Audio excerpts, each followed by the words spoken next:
best way to be absolutely satisfied with your home improvement project is to have realistic expectations for what it could be and how much work, time, and energy and money it's going to take. Now, this isn't me telling you not to dream big. In fact, the more you dream and the more you plan, the better off you'll be. But I do think that a lot of people can set themselves up for non-success by focusing on the wrong things and looking at other people's finished projects in magazines and on Instagram rather than matching their expectations with the energy that they're prepared to give right now. So this episode, let's talk about how to have the right expectations for your energy now and to have a great remodeling experience in 2025 or beyond. Hey there, welcome back to Mid-Mod Remodel. This is the show about updating MCM homes, helping you match a mid-century home to your modern life. I'm your host, Della Hansman, architect and mid-century ranch enthusiast. You're listening to episode 2001. Before we get into how to greet this year with the right kind of remodel dreaming energy, aka the kind that will move you forward and not make you set up big dreams that will cause you to unconsciously avoid them based on a fear of them being too much and then feel like a failure at the end of the year for not carrying them through, I've got a couple of things to put on your radar. First, in case you are harnessing some new year, new start, make it happen energy, turn your attention to your kitchen. Start dreaming and discovering your house, your kitchen needs. For more on how to do those two things effectively, check out episode 806. Or just get yourself enrolled in the Ready to Remodel program for most guidance. Why start with the kitchen? Well, several reasons. First, it's the center of most people's homes. It gathers us together, it provides us with warmth, metaphorical and literal, food, sustenance, and a place where no one is in their own personal space, everyone is together. A kitchen remodel also contains the most complicated combined design, scale, finish, and priority elements. So if you can plan a kitchen remodel, you can plan a remodel of anything. And most pressingly, we are holding a live mid-century kitchen clinic workshop again this year. It'll be in early February. So I want you to be prepared. That said, the entire point of today's episode is that you may not have energy available right now for a big remodel like an entire kitchen overhaul. And that's okay. So if 2025 feels like it's coming at you like a freight train, then don't worry about planning a kitchen remodel. Just keep on listening. If your energy is more like, Della, I want you and your team to hold my hand, ask me leading questions, guide me through gathering the right information to design from, and then prepare options for how I can turn the house I have into the home I've been dreaming of for way too long, and hand them to me, then you might be in a master plan frame of mind. Even though it sounds like for you, ease is more efficient than urgency, you'll still want to get the ball rolling, so reach out soon to get yourself into our winter design queue. I promise you do not have to have all your ducks in a row before you reach out. Lining up the ducks is part of the master plan process. You just need to know you have ducks, and then fill out the friendly little form hiding behind the Apply to Work With Us button on our website. We'll take it from there. So, Happy New Year. Welcome to 2025. I want to talk to you this episode, well, really, about the book that's been saving my life lately. It's not a book about architecture, about mid-century homes, about remodeling. It's a book about planning and an antidote or a counter-argument to the hustle productivity culture that we live in and among. And certainly I feel very in as a small business owner. But if you're looking for books specifically on mid-century design or on remodeling or on your home's history, then I have so many recommendations for you, and they all live in my Mid-Century Ranch resources list, which you can grab for yourself at midmod-midwest.com/resources. By the way, if you have signed up for that list in the past and you're hoping to get an updated version, if you put your email address in to the opt-in form after you've done it once, you won't get a whole new list because our system isn't smart enough to do that for you. We do update the list, however, on a regular basis. So if you gathered it years ago, you might want a fresh version. Every time we refresh the list, we send an updated copy out to everyone who has received it in the past. You can check your inbox and use the search term Mid-Century Ranch Resources List to find when you received it last. Or, you know what? I'll put a link directly to the PDF of that list into the text of today's podcast email. If you're not on our email list at all, well, then this is the perfect time to go get signed up. As always, you'll find show notes with links to the references I'm going to make, a transcript of the episode, and so much more on my website at midmod-midwest.com/2001. Wow, 2001. We are in season 20. I have been delivering the Mid-Mod Remodel podcast to you for 5 years now, and I remember thinking I had probably said nearly everything I had to say in that very first season, which was just 7 episodes, if I recall correctly. Apparently, I am never done talking about how to mid-mod remodel in the right way for you and for your home. So check out the show notes for links and the transcript at midmod-midwest.com/2001. Okay, so I said I was going to tell you about the book that is saving my life right now, and it is Kendra Adachi's new book, The Plan, Manage Your Time Like a Lazy Genius. I had this in mind as a perfect New Year's episode, and you'll soon see why.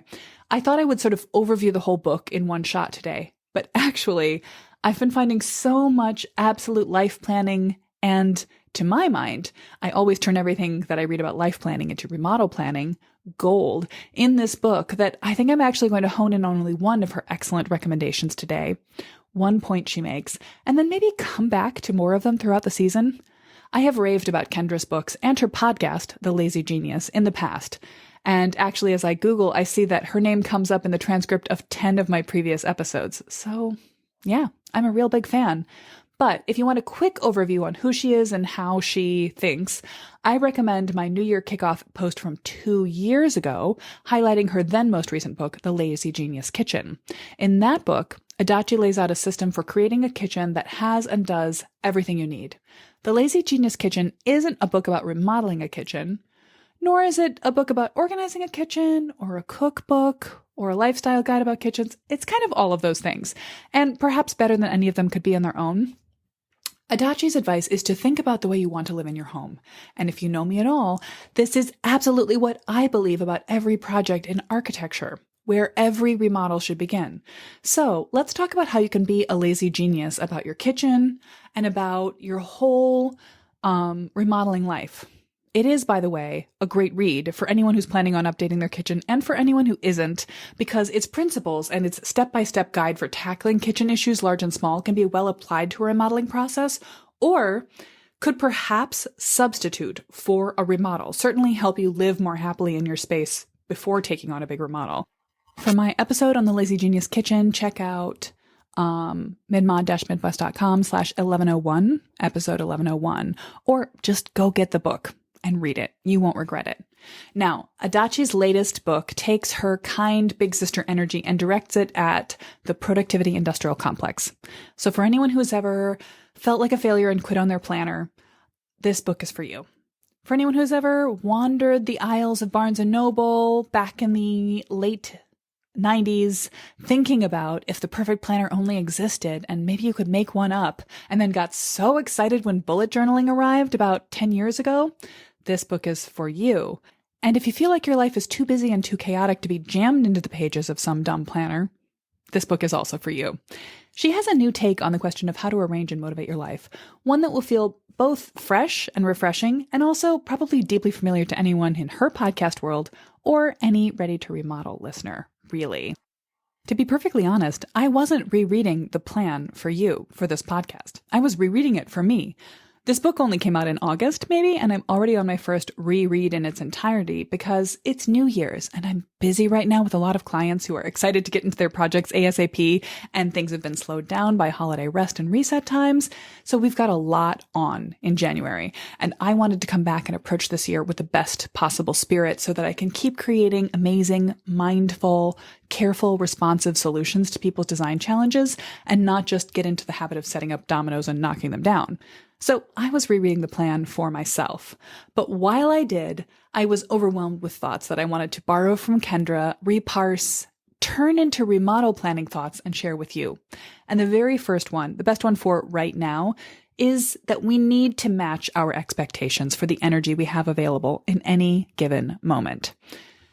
This is true on every level. I think the example she gives in the book is when you watch an athlete perform at the Olympics and then you decide you're going to start a total body fitness project in order to look exactly like that person in the next 6 weeks, maybe 6 months. It's unrealistic and it's doomed to fail. But this is something I experience so much in the home remodeling space and do encounter even from clients who are wise enough to come directly to Mid-Mod Midwest. If you aim for greatness, if you look entirely to the future before trying to be where you are, this is certainly a feature of the sort of the productivity industrial complex. It's all about having a 10-year plan, which is where you need to be in 5 years to get to your 10-year plan, and where do you need to be next year to get to your 5-year plan, and how do you break that down into quarters and the step-by-step perfect ideal day you can live. But I think people get lost in this concept of where they want to be and forget to start where they are.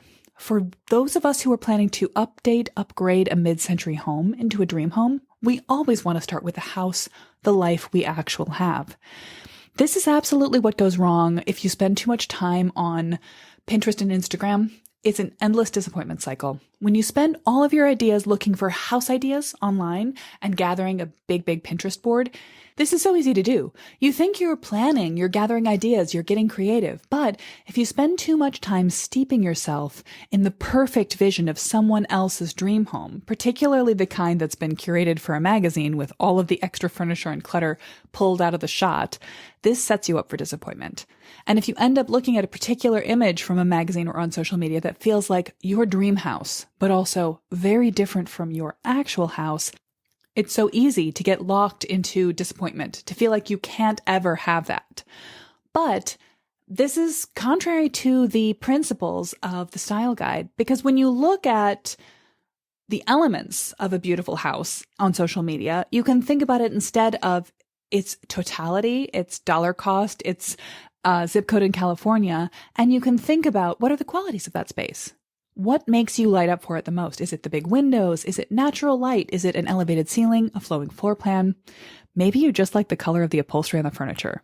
I personally am such a huge sucker for the color yellow. You know this about me. And if I see yellow furnishings in a picture of a mid-century space, or, oh my gosh, absolutely, if I see yellow painted built-ins or a yellow accent wall in a mid-century house, that's my favorite mid-century house right there, regardless of how the space flows or how it works for the people that live in it on a daily basis.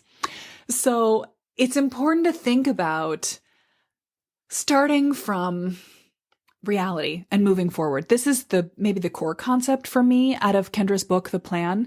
And she has a lot of different component pieces of advice, mindset shifts, strategies, and ways to think about what you're trying to get done that will help you to achieve those goals.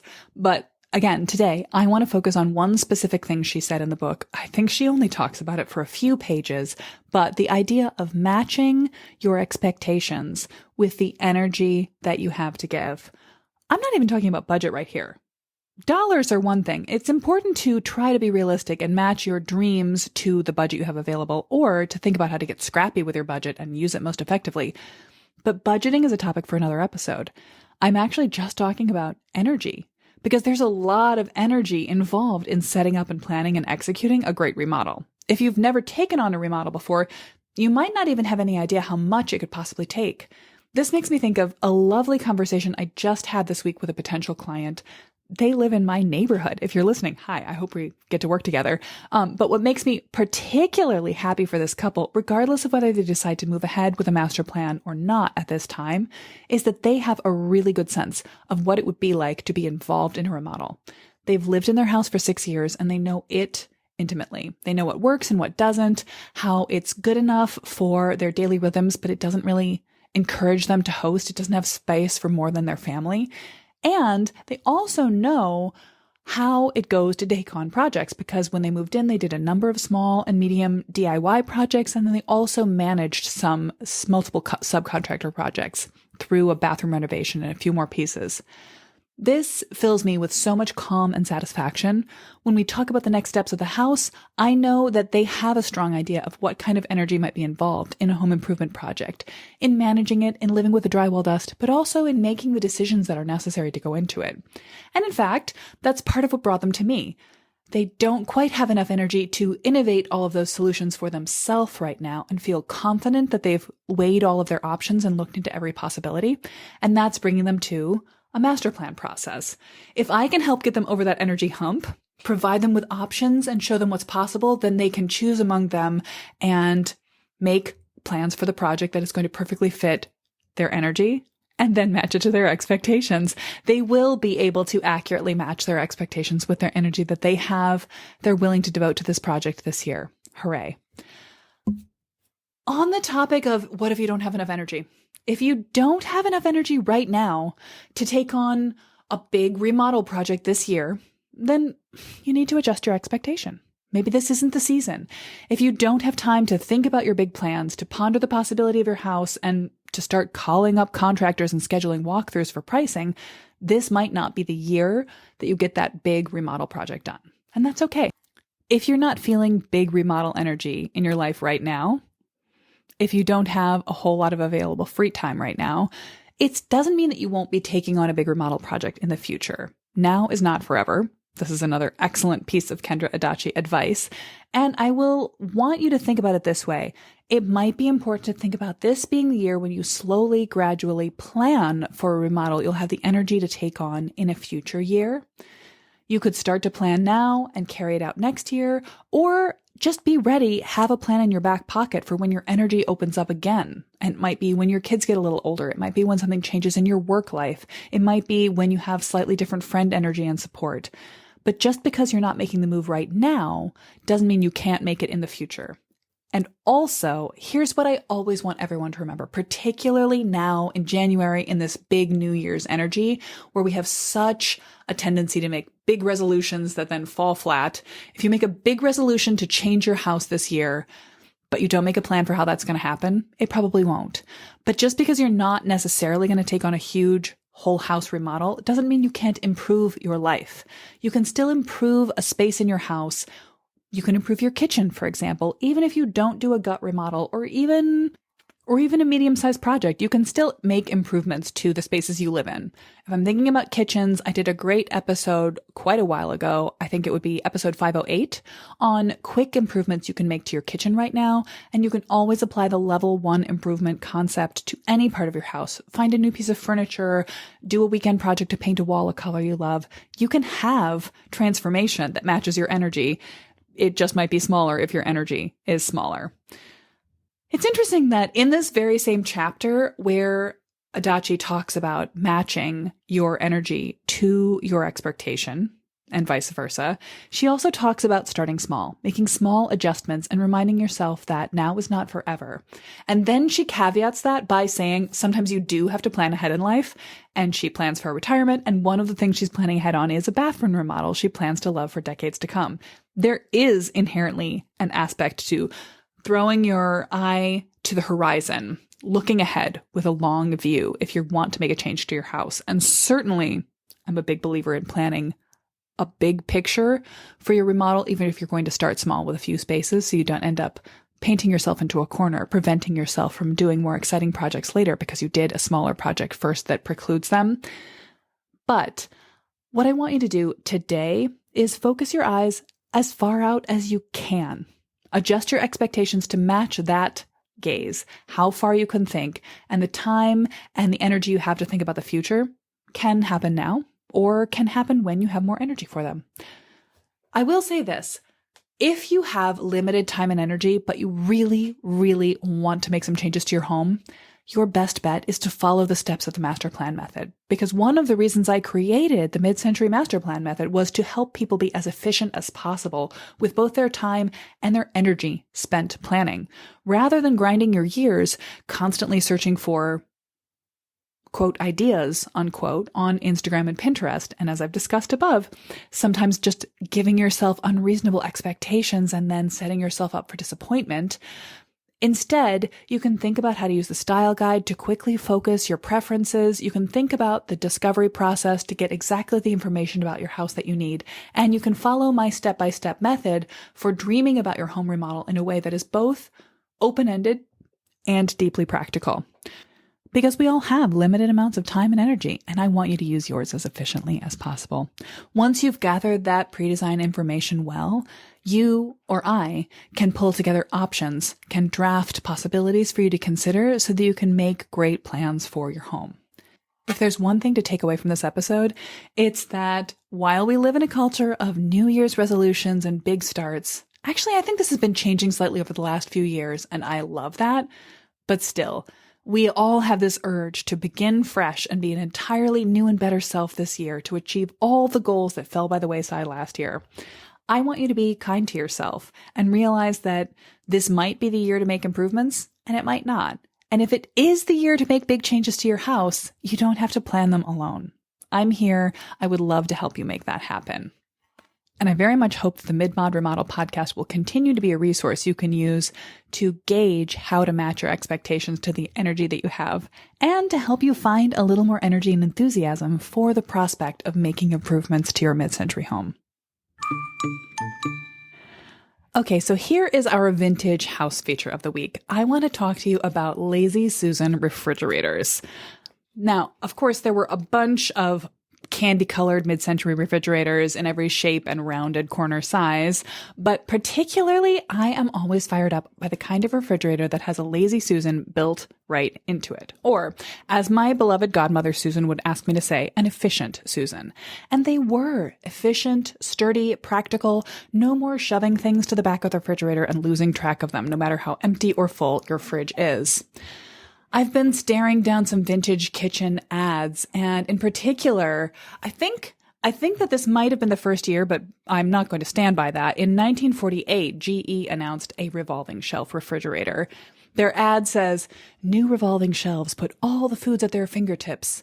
And they actually also advertise that it is a separate freezer and refrigerator, which if you are looking at vintage fridges a lot of the time like I am, you'll notice that a lot of time the freezer is just a cooler box inside the refrigerator compartment. In this case, it's an actual two-door. It has an upper teensy-tiny freezer and a lower, larger refrigerator cabinet with two drawers at the bottom, vegetable crispers, of course, and four rotating Susan shelves. Actually, I think the top one maybe doesn't rotate.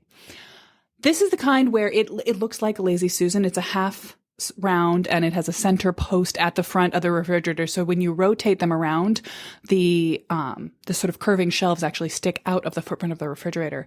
A few years later, or rather, I guess a few decades later, it's 1963, they had a similar GE model that had pull-out rotating drawers. So it had now a bottom freezer, separate unit, two drawers, and the kind of rounded edged shelves that hinge from one side. Now, in both of these cases, I've heard people say, oh, they must not be sturdy, they can't be strong.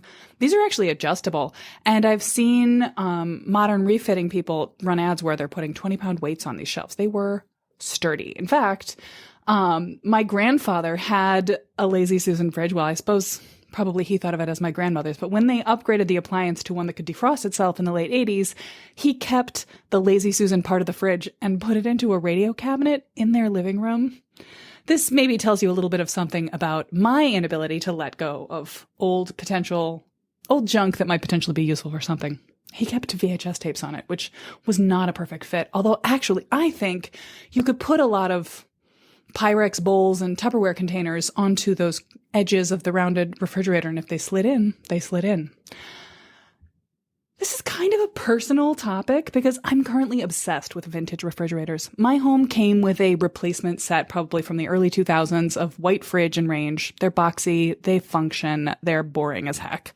I didn't replace them at the time because I just bought a house, and so my budget was limited, and also I was planning to remodel my kitchen but wasn't going to do it right away. So I thought I would build in new appliances with the plan for the new kitchen. And then I never did that because I fell in love with my vintage mid-century kitchen and its wooden cabinet doors. I still dance around the idea of changing the layout, but it's not going to happen at the expense of those original cabinets. Let me promise you that. But I've started to dream of just replacing the refrigerator because my fridge is so loud and so boring. And honestly, for one person, too big. In the pandemic, when I was first trying to keep my folks out of all contact with other humans, I was picking up their groceries for them, and I moved the shelves around it. I would literally just put several full grocery bags right into my refrigerator and then keep using it for myself with no loss. I could get away with a smaller fridge. And so sometimes I think I should get a modern, vintage-looking one that is tall and narrow, the kind you always see advertised in Airbnb postings that are so charming. But really, I'm drawn to the vintage. If I think about modern appliances, a counter depth refrigerator is what I often recommend for clients. My little sister, when she remodeled her house, got a fun 2-door, 3-drawer unit that has a drawer for drinks and replaceable color panels and all the bells and whistles. But my heart beats for this refurbished vintage appliance. I see old single door models pop up on Facebook Marketplace for under $500. And I always wonder, could I live like that? Could I just have a chest freezer in the mudroom and call it good? I am kind of a freezer food girl. I like frozen vegetables as an easy meal prep ticket, but popping around the corner to pick them up doesn't seem too challenging to me. And then, of course, there are always the appliance restoration Instagram accounts. Do you follow these? Because if you don't, you should. Here in the Midwest, we've got the Antique Appliance _restorations account. This is Dusty Old Stuff is their website, dustyoldstuff.com, and they refurbish and refinish and get working beautifully again, gorgeous old vintage appliances. They are so fun, and I love watching these pieces come to life. They recently worked on a refrigerator from 1938 and got it up and running again, and just everything they have is stunning and beautiful and so, so pretty. And then out on the West Coast, there's Vintage 55 Restorations, which does similar work. They just take these beautiful old pieces and make them absolutely shine again and powder coat them in the colors of your choice and the appropriate colors of way back when. And it's just so, so, so fun. I think there's nothing not to love about this kind of vintage appliance. They were built to last. They're chunky and they have smaller interiors than a lot of modern refrigerators. So they might not be the right choice if you are a once a week shopper at a family of 5, but they really have some charm. Plus, they also have fantastic names. I'm just scrolling through the Instagram account right now and looking at a product called the Foodorama. The Foodorama. Oh my God, I love it so much. So yeah, if you are curious, I will put links to these Instagram accounts on my website. I will also link to one of my favorite mid-century homeowner accounts, which is Far 11 Cat. And actually, her home is not a mid-century home. It's a new build made to look charmingly mid-century, but it has a lot of authentically vintage stuff in it, including her mid-century fridge. She once made a reel demonstrating how she defrosts it herself and how it doesn't feel like too much trouble. Needless to say, I'm thinking about it. If you have an opinion on having a mid-century vintage refrigerator, let me know. Would you? Could you? Have you? I'm so curious. Circling back on our topic of how to match your energy to your expectations, if you're dreaming of a big remodel in the next couple of years, but actually you've only got energy to ask a few questions, maybe we should get started by just having a little consultation call. You can always have a call with me anytime by going to our website, midmod-midwest.com/call, and you can put yourself right onto my schedule for a paid consultation. 30 minutes might open up possibilities, answer questions, put a fear to rest. People often take me on a little walking tour of the house using their Zoom camera on their phone and show me what is going on and ask me questions about what seems practical or how to choose a finish that's going to work with what they already have, or how to deal with a puzzling question they got asked by a contractor when they were getting bids for an upcoming project. Whatever's on your mind, I'd love to chat with you about it and make your life feel a little easier, help your energy rise to meet your expectations this year. You can find the transcript of this episode, links to the resources I've mentioned, including those Instagram accounts and some pictures. I'll link to the vintage ads for the GE Lazy Susan refrigerators as well at midmod-midwest.com/2001. That is 2001. And next week, we'll be digging into a much requested topic, how to choose the right roof for your mid-century home. What are the pros and cons of different options, and what you should perhaps bundle in as a contracting project with a re-roofing project for best results. I often hope to batch out my episodes way in advance, but this week I have not. So if you've got a pressing roof question on your mind, hit me on Instagram in the DMs in the next couple of days, and I'll get answers to your question rolled into the next episode. See you then.